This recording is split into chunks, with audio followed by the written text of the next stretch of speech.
All right, everybody, here we are, day two, and I gotta tell you, I'm already impressed and grateful for everybody.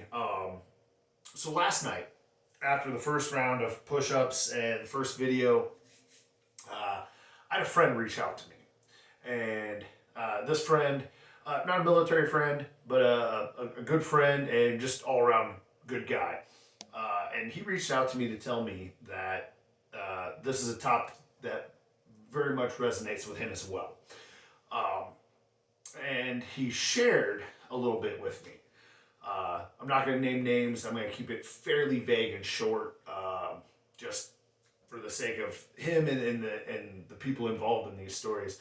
But he has a friend uh, who served a couple of deployments and came home, and after being home only 2 weeks, very publicly took his own life. And then, of course, has another close person to him who recently attempted to take their own life and was restrained. Luckily, has not done so. Um, but the current status of that individual and the mental state of that person is still up in the air. So it is still an area of concern. And he reached out to tell me how much this particular topic, this particular thing that we're trying to take care of, in particular, raising awareness for veteran suicide, and how much it means to him that we're putting forward this effort.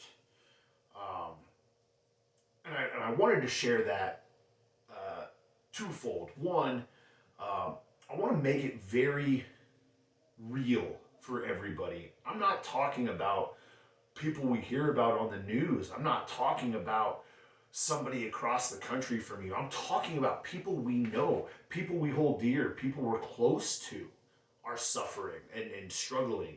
Um, it's not an easy transition for people to come home from war. There's a multitude of things that lead to these issues. Trauma from their deployments, things they've seen or done, um, guilt for coming home when others had not, the difficult transition from a very different lifestyle to trying to reincorporate yourself into a civilian world, the fact that while you're gone, life moves on for everybody else. Whereas when you're on your deployment, for you, life almost stands still. It's a very different life. So when you think of your family, you think of your friends back home, it's kind of in pause for you in your mind. But then you come home and things may have changed drastically. Uh, Difficulty in finding jobs, difficulty in coming to terms with who you are because you've changed so much.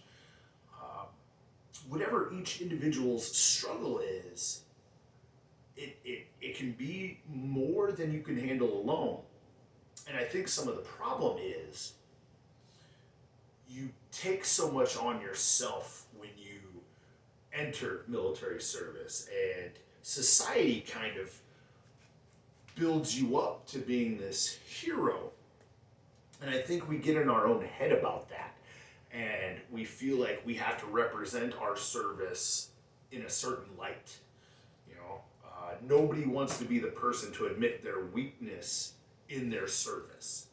And we look at these trials and tribulations and these struggles as a weakness, which I think is bullshit.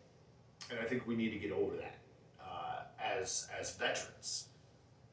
There's no weakness in saying, I need help. The strength is in saying, I need help. Being willing to admit you need help. That's where the strength is. It's not in burying it. It's not in hiding it. It's not in pretending you're not struggling.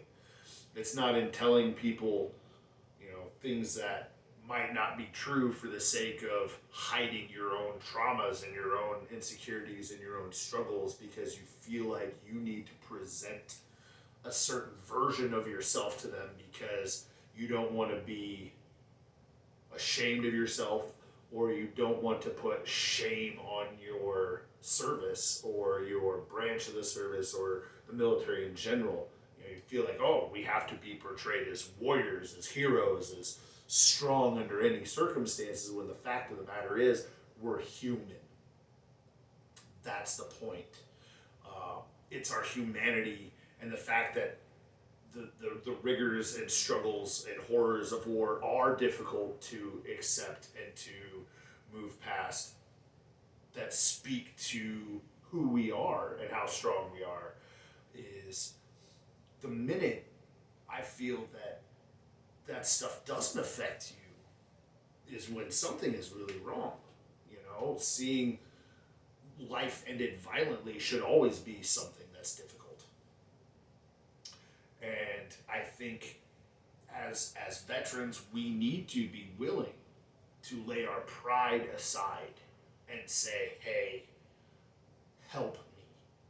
Hey, I need to talk about this. Hey, I need help. And on the flip side of that coin, it's a struggle for us, not only the pride, not only the I want to be a strong person is, and this goes with any sort of trauma, is the ability to share with somebody who hasn't been through that, because it's hard to think, okay, is this person even going to understand? Are they going to judge me? Are they going to look at me differently? I don't want to open up this part of myself. And it's not just the element of being weak or not being the stereotypical warrior that's the problem. It's if I say that I've done these things and admit to having done these things, the things that we have to do in combat, taking lives, etc., is this person going to look at me differently? Are they going to be uncomfortable around me? Are they going to judge me as being a worse or better person than I am? And I think that's something else we have to get past, but that's also something I think people who haven't served need to be aware of and understand that when we don't open up right away, it's because it's hard to believe that somebody who hasn't been through that can relate and can be open in that conversation without judgment. And you need to be able to be encouraging without being pushy, and make it clear that you're there. And you may have to make that apparent over and over and over and over again until somebody is finally, okay, I think I'm willing to share something with you. And that's on both parties, and that's the difficulty of this conversation. That's why we're having this conversation. Is there is that challenge and that disconnect between those who have and those who haven't, and how do we bridge that gap and open that communication so that we can help each other? And I don't have the answer. I wish I did. If I did, we wouldn't be doing these videos. I would be saving the world. But I think together we can figure this out. And that's what this is all about. And that was a rather long-winded kind of opening. The other reason I brought up this young man who reached out to me is he opened my eyes to another element of what I'm trying to do here that really warmed my heart. So my intention was awareness. I want to bring awareness to the issue of veteran suicide beyond just doing 22 push-ups and saying, hey, look, I did 22 push-ups. I wanted to open communication about that. And that's begun. He was right there to engage in that conversation with me. And that was fantastic. The other thing, and I'm not going to say how much, but he said, hey, I see you're auctioning off that painting. Again, this painting, we'll come back to that in a minute. But he said, hey, I don't want the painting. I want you to continue to use that for what you're trying to accomplish. I want to give you X amount of dollars to put towards this. Add it on top of whatever you're going to donate because of the painting or my own personal donations. And that's when it hit me that, maybe I need to make this bigger than I had intended, which is amazing that I have to do that. And so many of you may have noticed, I know I've invited so many people I lost count. I went straight down my list of everybody on my Facebook.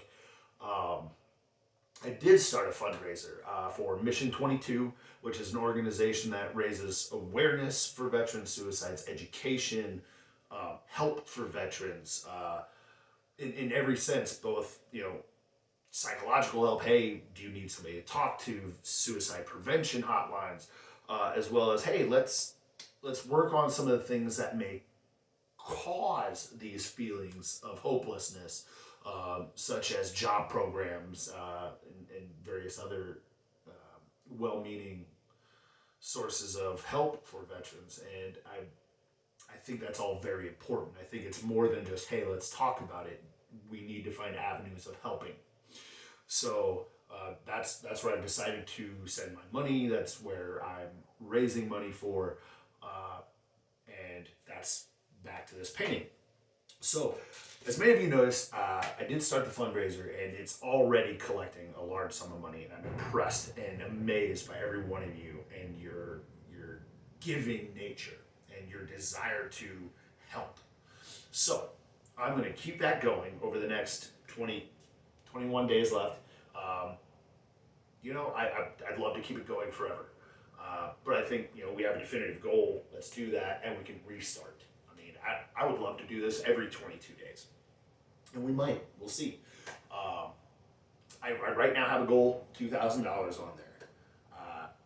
I'm going to tell you that's an open-ended goal. If we start getting close and we still got time left, I'm bumping that up. I hope you guys push me to where every other day I'm bumping that up. And I hit a max where Facebook goes, hey, dude, ease up. That would be amazing. The reality is, they probably don't have a limit, and we're just gonna keep going and keep going. So many of you have donated, and I appreciate that so much. Not just for me, hey, I feel really good that this is actually something that's going to accomplish some things, but in that it shows your dedication to the lives of others. And that's really what this is about. It's about saving lives. It's about preventing one of the most taboo, unspoken topics that veterans struggle with. And I want to stop letting that be such a taboo and avoided conversation. Yes, veterans are killing themselves 22 plus a day, and we need to address that. We need to not pretend that it doesn't happen, sweep it under the rug, keep it quiet because we're afraid of shaming somebody, because we're afraid of talking about it makes it real. It is real. We can't avoid it. We can't avoid the conversation anymore. We have to make it real. We have to talk about it because there's no shame in talking about it. There's no shame in addressing it. There's no shame in saying you're struggling. We have to make a difference. So, those of you who have been interested in this painting, again, if you're not aware, this is a depiction of one of my first nights in Iraq on a patrol. And I will share the story of kind of that night because I do want to share some stories of my own experiences. I'll be honest, probably nothing super traumatic. A lot of it is going to be fun stories because I don't want this all to be super down and depressing. I do want to encourage you to keep watching and keep helping. But with so many people donating, I guess I'm not 100% certain who's auctioning or participating in the auction for this painting and who is merely just giving out of the kindness of their heart. So if you are interested in the auction for this painting, right now there are 0 bids, so it's wide open. Throw me out a number. Winner gets the painting, and all proceeds are going to Mission 22. So, would have been early 2006. We were part of a QRF, and what we did is we covered from the border crossing from Kuwait into Iraq, because there was only one, might still be, but at the time, as far as I know, there was only the one border crossing for all supplies being trucked into the country to support U.S. forces. and multinational forces. We regularly, interacted with Italians, Brits. There were Danes, I believe Japanese. Anyway, so this night in particular, it was one of the first times we rolled out to cover a situation. There was a convoy heading north, and a semi load of food in the dark had hit a sand berm, rolled over, and there was an ensuing riot of local people who, hey, there's food, and of course, the argument being, hey, this is American government's food going to our soldiers, or this is local people wanting to have food. So things became riotous. We needed to get there real quick, establish the security of the truck, assess the situation, provide security for the men, the guys who were going to flip the truck back over. So this was that night. There were 2 trucks, 2 Humvees. We had a squad, 9 guys. This would be me right here. And we provided security for that truck in that situation, and then patrolled for a while that night, helping make sure things didn't get out of control.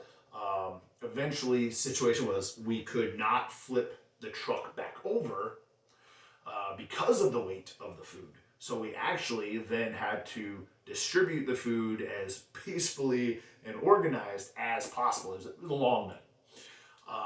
So trying to withhold a riot while organized fashion, hand out this food to locals, which, why not? They needed it worse than we did.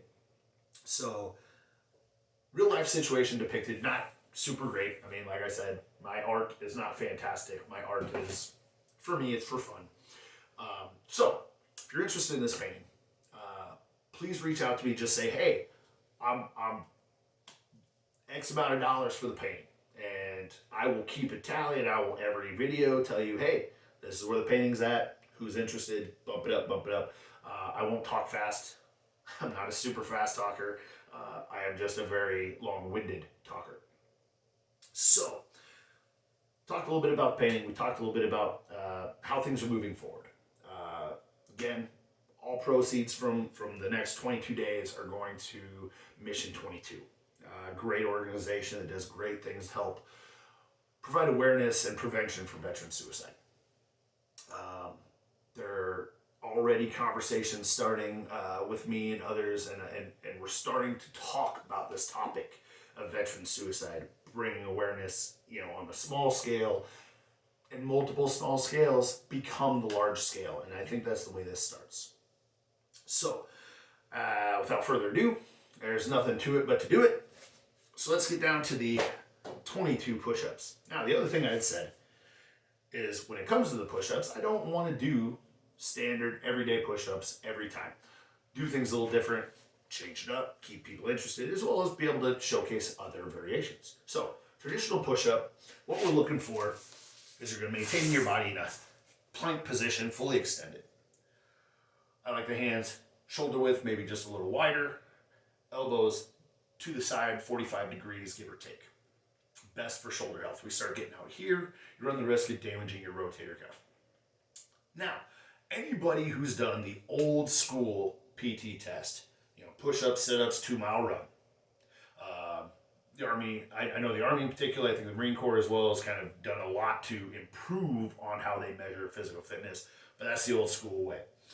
Anybody who's done a lot of push-ups knows the trick. Okay, you're getting tired right here, you gotta get a few more out, we're gonna widen that out. So we're gonna widen out our push-up today. Now when I do these, I actually like to put my hands kind of out at an angle a little bit, provide a little more pressure, so it becomes less of a press, almost more like a wide fly kind of movement. So we're just incorporating different parts of the pec.